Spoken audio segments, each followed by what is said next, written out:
Hi, everybody. Welcome to the term of the week on the Behavior Web. I'm Mike Mariquin. I'm Lily Rocha, and today we're going to talk about stimulus class. So just as a review, we had a video on antecedent stimulus. So if you want to take a look at that, that'll give you a little bit of feedback, a little bit of discussion on some of the stuff we're going to cover, but this will get into it in more detail. So as a review, a stimulus is an event, an absence of event, or combination of events. And if you do check out that video, make sure to share. Mm-hmm. So what's a stimulus class? According to Heron Cooper Heward, it's a group of stimuli that share specific common elements along formal, temporal, and functional dimensions. That's a load of a definition. That's a pretty thick definition. So let's break it down. Okay. So the easy part, a group of stimuli. So we can talk about that. That's just some number of stimuli. More than one. That's right. That they share common elements. So we'll get into that in more detail. And those elements are going to array along some dimension. So there can be formal elements, meaning the form of the stimuli, what they look like. Temporal elements, when those stimuli occur in time. And functional elements, or how we interact with those stimuli. There we go. So let's break it down even more. And now, this is a pet peeve of mine.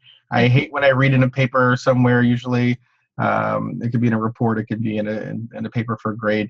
If there's one, it's a stimulus. If there's more than one, it's stimuli. And make sure you don't make that mistake, and behavior analysts all over the world will be happy. And there's no difference between stimuli or stimuli. Yes, that's right. Yeah, I mix and match. Or data or data. Yeah, well. Or tomato. Tomato, potato. Call the whole thing off. The whole thing off. So here we go. Here's a bunch of stimuli.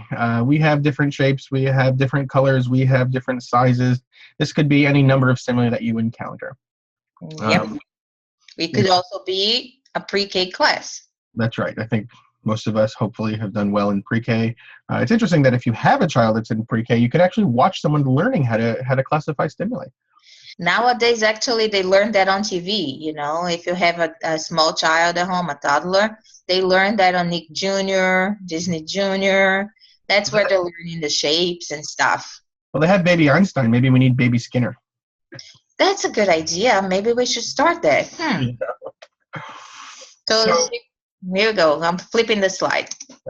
So let's start by talking about the formal dimension, or the features of the stimuli. All these stimuli are two-dimensional shapes. They share the same form, and we can split them up by common features of that form. So here we have 3 circles. They all share the same form. We also have 2 quadrilaterals. Big one, we have a small one. 3 what? Quadrilateral, it's a fancy square. Oh, okay. Because that middle green one isn't exactly a square, but it's kind of close. So a rectangle then. That's right. So you can describe this in terms of features that have sides and corners and features that don't have sides and corners. You can even redefine them in terms of the large stimuli and the small stimuli. Mm-hmm. So the stimulus class is based on whichever features that you want to organize your stimuli by. So here's an interesting fact. You know, all these stimuli that we have on this slide, they're some shade of green or blue, and we're calling them and classifying them by their colors because we actually can discriminate, their colors. But I have been around a couple of people who are colorblind. Mm-hmm. For them, the color dimension would not really mean anything. They would probably be all brown. Mm-hmm. So that feature in particular might not be something that they can use to divide these stimuli, but they can still look at other features like shape and size and distance, all those sorts of things. So that is to say that the formal dimension is determined by the organism, whatever is the dimension that the organism can perceive. Good. Like, mice don't perceive color. They see in black and white. Mm-hmm. So color would not be a relevant stimulus dimension for them. Now we'll talk about the temporal dimension. So here is where time in which stimuli occur is important. So they can either overlap in time or be presented in a sequence. For example, what comes to mind when you think of a morning? Oh, I got my coffee in the morning. I Eggs think and of the toast, sunrise, the eggs. See, the eggs and toast are missing cheese. If it's there's no cheese there, I'm bacon. not interested. A little bit of see now I need some bacon. So these are all stimuli that you might experience in the morning or associate with morning in general. But also again with music, you run into a situation where the notes have to be presented in the correct sequence. So again, some instruments, let's say in an orchestra, are overlapping with one another. Some instruments are occurring alone, let's say in a solo. But the notes have to be played in a specific sequence, otherwise it's not occurring at the right time. Yeah. All right. So, and then the last part of it is that all stimuli classes could uh, be share a functional dimension. I'm sorry, what is going on here? The computer is not functional. There you go. So how do you respond to the stimuli? And again, think of it, stimuli don't occur statically. We do interact with and respond to the stimuli that are in our environment. So the example that we have here is the doorknob. So we have a number of different types of doorknobs. Some are different shapes, some are different colors, some are different sizes. They all have the same function in that they open and close doors. And once you learn how to operate one doorknob, you pretty much know how to operate all the other kinds of doorknobs that you have there. Yeah. So they all share the same function. They all open doors or close them. You Mm-hmm. know, even though they don't share temporal dimension, they don't share the formal dimension, but they do share the functional dimension. That makes them part of the same stimulus class. I thought of another one, shoes, right? You have your shiny shoes, you have your sneakers, you have your flip-flops, you have your sandals. They all have the same function. They protect your feet from whatever you're walking on, but they look very different from one another. That is if you're a guy. That's Because all. if you're a woman, shoes serve different functions. Okay. There's your work shoes, Mm-hmm. there are your party shoes, Okay. and there's your go to the beach shoes, and Well, they trust me, they have very different functions. well, the They guys, do not just protect your feet. we have fewer classes as men. We have our brown shoes, we have our black shoes, and we have our sneakers. Those with laces and no laces. That's right. But anyway, so what are similar classes good for? Well, it helps us to organize the world around us. And that happens through discrimination and generalization. We learn about stimuli and we learn how to classify them so that we're generalizing stimuli that are within classes and we're discriminating stimuli that are between classes.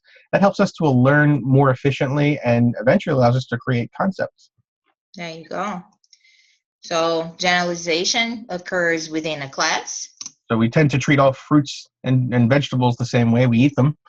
And discrimination occurs across classes. Could you imagine treating a cat the same way that you treat a cup of tea? Right, two very different stimuli, and one you pet and one you drink. Just don't mix up the two. Yeah, right. Can you picture that drinking a cup of Furball, something like that? Earl Grey cat. Yeah, I don't think that would make a cute cat video on YouTube. No, but maybe we should do it. Cats are pretty popular these days. Right? So stimulus classes are essential. Then what is wrong with this thing? So stimulus classes are essential to the use of many other behavior analytic concepts. So they are at the root of concepts such as discrimination, generalization, equivalence. And they serve as a springboard to develop a variety of techniques such as discrete trial teaching, task analyses, or behavioral chaining.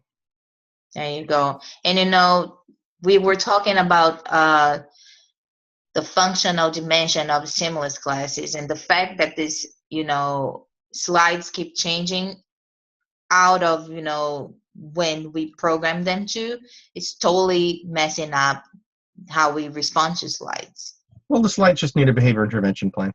Yeah, let's get right on it. Right away, write a behavior plan for them. There you go. But there you go. So that's it for today. So let us know what else you want to know about. If there's a term that's bothering you, if there's something you're getting stuck on or something that's been explained to you a number of times and you're still not quite getting it, let us know. Maybe we have a different way of explaining it that'll make a little bit more sense to you. You can contact us by responding in the comment section. You can email us at the websites that you see. And make sure that you share and let other people know about this, and let your classmate know. Share it on Facebook, and share on Twitter, whatever you want to share it on. Make sure if you find some value on this to subscribe to the newsletter, subscribe to the blog post. And if you don't find any value on it, just go ahead, share with all the people you don't like. That's true. That works well. This could really upset someone if if they're not interested. Right? And the other thing also, it's we're talking about creating a live webinar with a Q&A session in which we'll be taking questions live and helping you understand some topics. Would be And more like a conversation. We get to interact, and you can kind of let us know, if we need to explain something a little bit more, if you're getting stuck with something, or if whatever we say doesn't make any sense. that's right. And sometimes you'll see that one answer might lead to another question, or one clarification might lead to, maybe that's the right answer for something else as well, and you're trying to put it all together. So again, my goal is I want you to pass your exam. So let us know what you need help with, and we'll let you know. Sure. And then so at the bottom of this blog post, you will see a link to a form where you can reserve your spot for that webinar. So that is it for today. See you next week. See you next week. Okay. Bye. Okay. All right. Doesn't want me to let it end. Oh, maybe we're not done. Maybe we're not done. There we are. Now it's for real. Bye. I don't know. It still says recording on my side.